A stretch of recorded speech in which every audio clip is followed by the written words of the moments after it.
everybody, this is Jannike. I'm now in beautiful Ubud at the Bali Spirit Festival, and I'm sitting next to the yoga teacher Tymi Howard. She is a holistic health coach. She has her own yoga studio in California called Guruv, and she's called the teacher of teachers. Hello, Tymi. How are you? Hi, Jannike. I'm actually based in Florida. That was good that you said. Yes. Yeah. Many people always assume that I'm in California. Yeah. It could be the blonde hair, the tan right now, but I've had 2 studios there for 10 years now, and it's been such a blessing and such a foundation for me to have that actually enabled me to sort of begin to travel and have more impact in teaching out in the world. Yeah. So I'm based in Florida. That's good that you said. Yes. Yeah, somehow I'm like California, because there's so many people here from California, actually. A lot of Not Americans. Very many from Florida. No, I'm representing. Yeah. 3rd year at Bali Spirit Fest. Wonderful. Yes. And I really want to dive into yoga today because there's so many yoga teachers here, and I've done actually a lot of interviews about other topics, and today I'm interested in yoga, and especially for myself as well, because I will have my first yoga classes at a retreat after the festival. And I've been a very stiff girl because I've been a sports girl, like tennis, running, and you're beyond flexible. So does one have to be flexible? Or can you say something about how I would approach yoga coming into a class feeling very stiff? Yes. So if everyone was flexible, I would be out of a job. That's what I kind of tell people, because they have the same feeling as you do. Most people show up to yoga very stiff and not flexible. I always say carrying a lot of life stuff in your body, right? So it took you how many ever years to feel this way. Be patient with yourself and don't expect yourself to open up and become, super flexible in, a week or 2 weeks or a month. It's not about being flexible at all. It's about what you're feeling in the moment in the asana, cultivating spaciousness and freedom in the body, in the moment, in the breath, where you are in that moment. And very often, my more athletic yogis feel a sort of stuckness or stiffness. It's almost like you're so held that you don't feel the stretch. You just feel stuckness. And that's when I tell you to trust, to have faith, and to allow the breath to be the bridge that sort of connects mind to body, body to spirit, and you can give your breath an intention or a mantra like release or soften or let go. It doesn't have to be in Sanskrit or be some long, mantra. It can be something very simple. Soften, let go, love, release. And just to send that mantra, that message or prayer, whatever resonates with you, to that area of stuckness, and trust and have faith that there is movement. Because very often it's not that your muscles are tight. Yes, your muscles are tight, but it's also the connective tissue and fascia in the body that is very dense, and it's contracted, and it's holding you and restricting the muscles even into a certain shape. So the only way to really tap into that tissue, the connective tissue, is long, sustained holds. And that's more of a yin practice.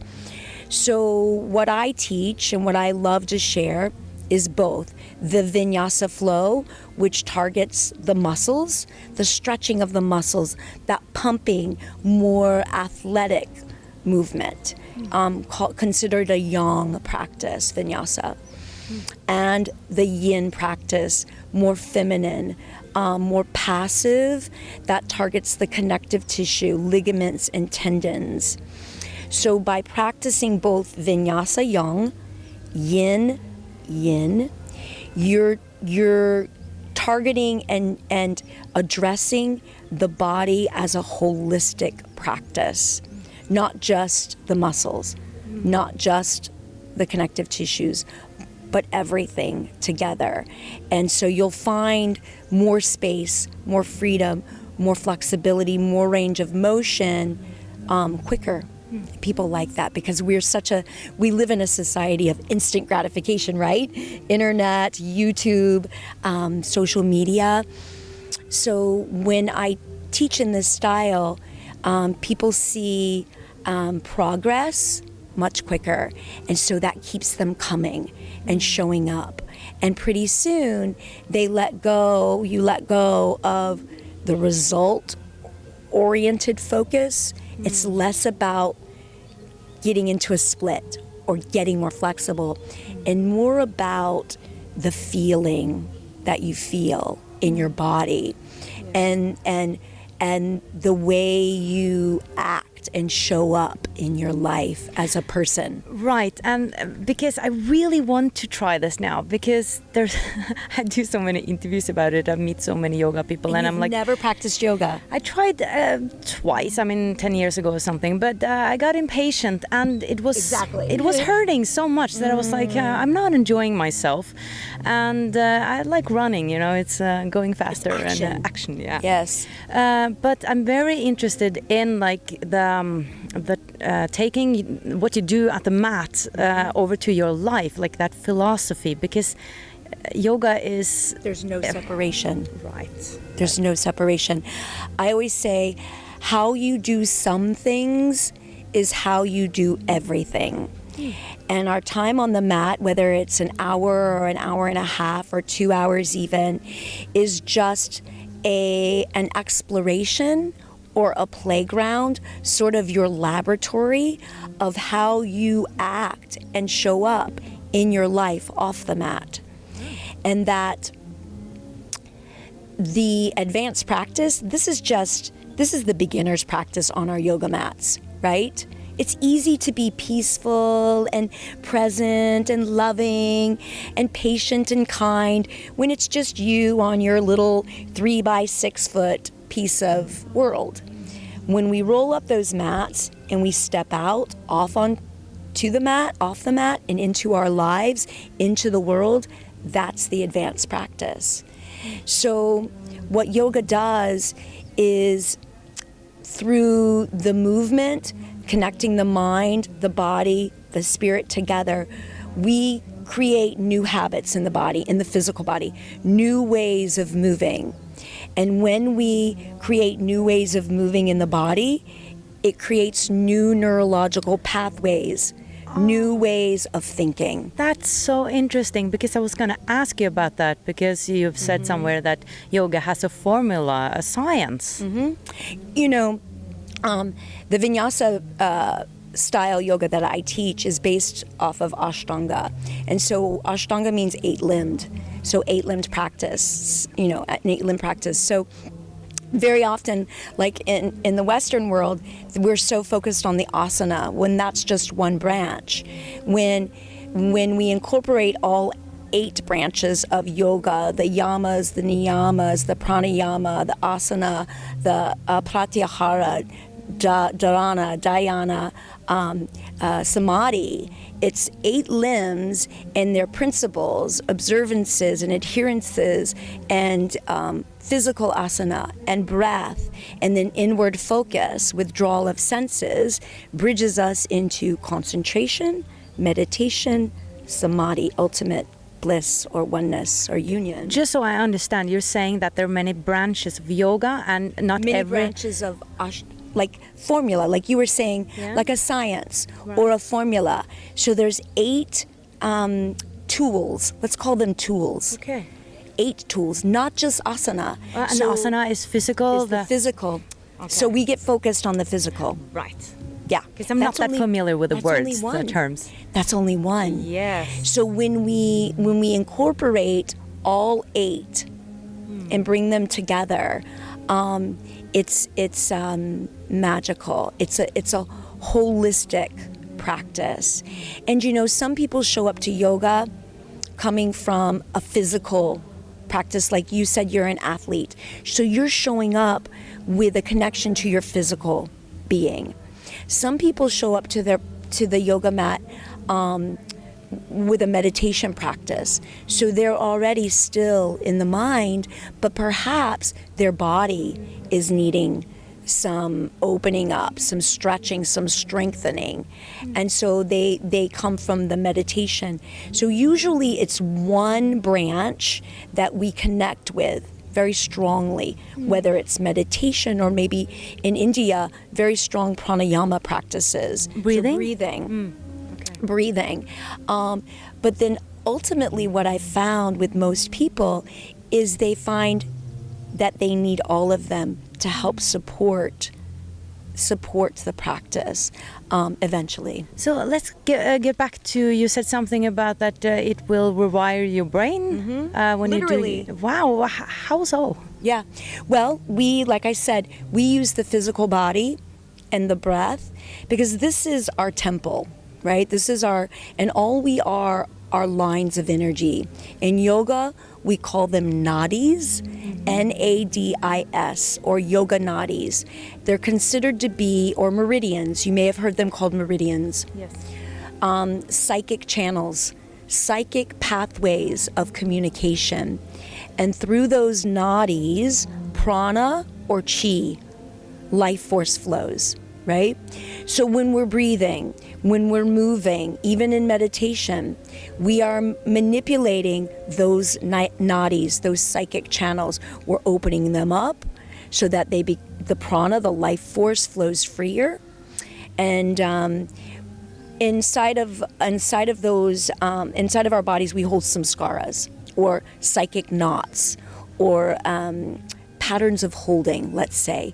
And those patterns of holding can be created through, if you subscribe to reincarnation, past lives. They can be created through physical activity, repetition of physical activity, maybe an injury or a surgery, or even emotional patterns of holding, where I went to school with a very tall woman and she was made fun of as a child. And so she literally would shrink herself, trying to make herself smaller.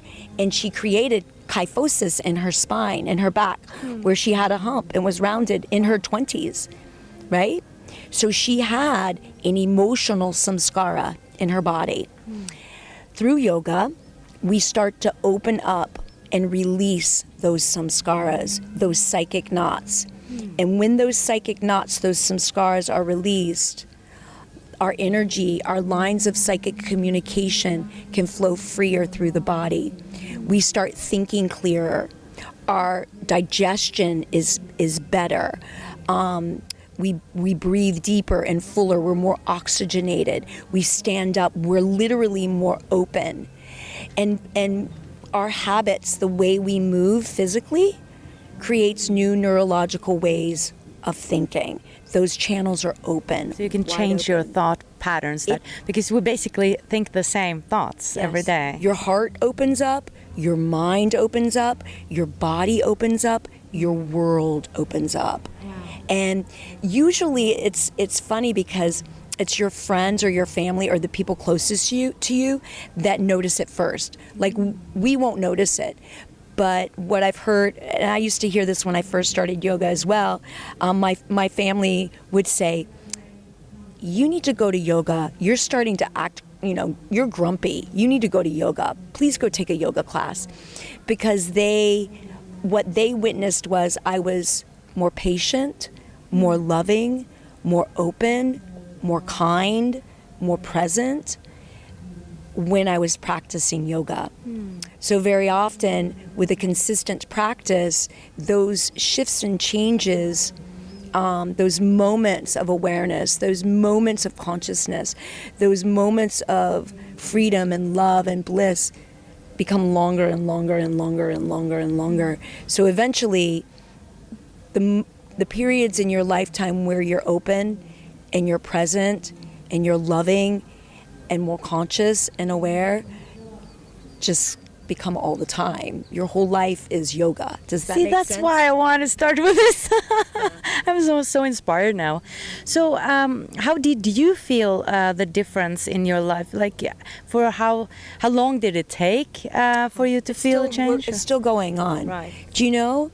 It's a practice, not a perfect. So what does that mean? That means the most important part of your practice is showing up every day consistently. Whether that's asana on your mat, breathing, meditation. You know, when you first start practicing yoga, you'll say, all right, I'm going to do yoga once or twice a week.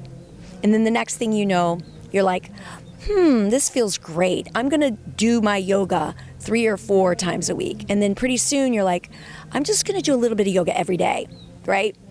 And the next thing you know, it's not about doing yoga once or twice a week or 3 times a week. Like I said, the practice, the yoga is breath by breath, moment to moment. There is no on the mat, off the mat. There is no separation.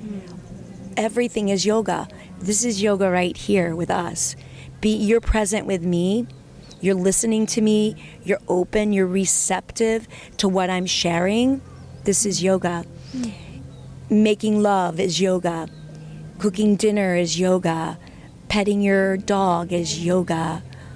Washing the dishes, gardening, swimming, singing, running, being with your child is yoga. There is no separation, and it's a practice. So each and every breath is like, we live, we die, we live, we die, we live, we die. So within each and every breath, we have an opportunity to make a choice, to be present, to be open to the next breath, to the next moment. Yeah. And you've also started having Dharma talks in Florida and satsangs, because I read somewhere that you felt that was important too, to listen to wisdom. Yes, that's absolutely a part of practice. Jnana yoga is the yoga of the intellect. And there are many yogi scholars. I have a dear friend, Sir Ivanhoe, is such a beautiful jnana yogi. She is so wise and so smart beyond her years. So it's called Jnana Yogi? Yes, Jnana. So I guess that's what I'm doing a lot in these interviews then, listening to Jnana teachers. And you know, so everyone learns differently. Everyone is connected to a different modality of the practice. Some people are the yoga of the intellect. They like the Dharma talk. I think I'm there. I love Dharma talks. See? Yeah. So that's your gig. That is you, sister. Yeah. And so, you know, some of us are more bhakti yogis. So bhakti is the path of devotion and service and love. So for me, I consider myself a bhakti. I love sharing the yoga with students, with others. That is my service. That is my devotion. I love singing. I love chanting. I love providing the yoga, sharing the yoga to the students, and empowering them to discover their purpose, their dharma, why they are here in this lifetime, so that they, when they roll up those mats and they step out into the advanced practice, they have the tools and the courage to share their gifts, to be of service. And you know, you may have many different roles in one lifetime. Maybe you're a mother, maybe then you're a yoga teacher, maybe then you open up a restaurant and you're serving whole foods, whole nutritious foods to people, nourishing people. From there, maybe you write a book and you become the jnana yoga. Yeah. So you may have different roles, different services in one lifetime. But different missions as well? Or you could call it a mission. Mm-hmm. Yeah. Okay, so we don't only have one mission in a way, or maybe one one mission that is bigger than the other in a way? No? I think it can shift and change. Okay. Because I know several of my friends who, for half their lives, their mission was to raise their children to become loving individuals and contributors of society. And that was their greatest mission. All others fell to the side, right?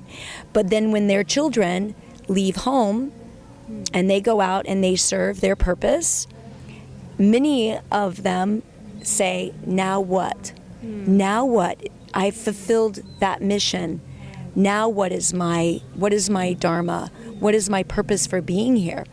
And very often people will show up to the mats sort of lost, not knowing, well, now who am I? Why am I here?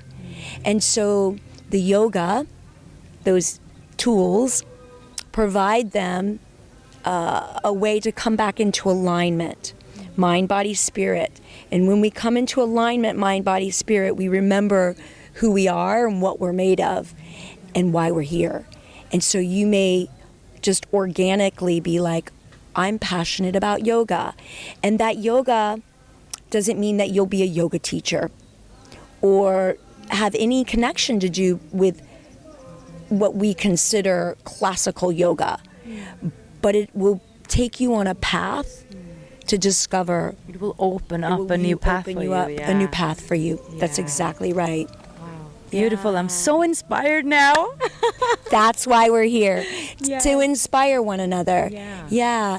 To, in class I always tell the students, if you're not quite sure what I'm talking about or what's going on in regards to a pose or an asana, we look around with eyes of love and non-competition to be inspired.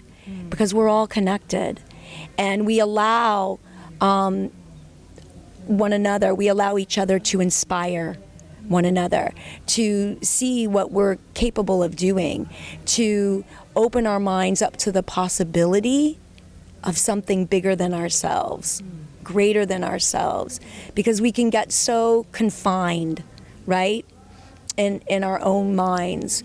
And I always say, let the heart and the mind work together. One is not bad, one is not good, one is not better than the other. They work together to inform us. Heart-brain coherence. That's right. I love it. And we look with eyes of love to one another to be inspired. And that's not just, on the mat in a pose, but what you're doing here. I'm sure many people watch and listen and see what you're doing, and you are inspiring many people to do the same thing. And that's why we're here. We share our gifts. Yeah. I love inspiration, and I've been, like I said to you in the beginning, watching YouTube videos long before I started doing them myself, because I got so inspired, and then I was like, I can do it too. That's right. That's exactly right. And part of the beautiful thing about being in Bali Spirit Fest, a student said to me, I love that you take classes from the other teachers while you're here. And I said, selfishly, that is why I am here. I am here to teach and to serve, but I'm also here to learn. I am forever a student. We are forever a student. Remembering it's a practice. We are always practicing. And each one of us are each other's teachers. So one of the beauties of being in Bali Spirit is learning from world-renowned teachers and being able to soak in their knowledge and their energy, and then using that to be inspired to serve more. It's like my refueling. Yeah. Thank you so much. You're welcome. And all the best with your beautiful work. Oh, thank you so much. Thank you for taking time to interview me and let me share my truth, my voice. And thank you so much for listening. Thank you so much for watching, guys, and much, much light from Bali. Bye-bye. Namaste.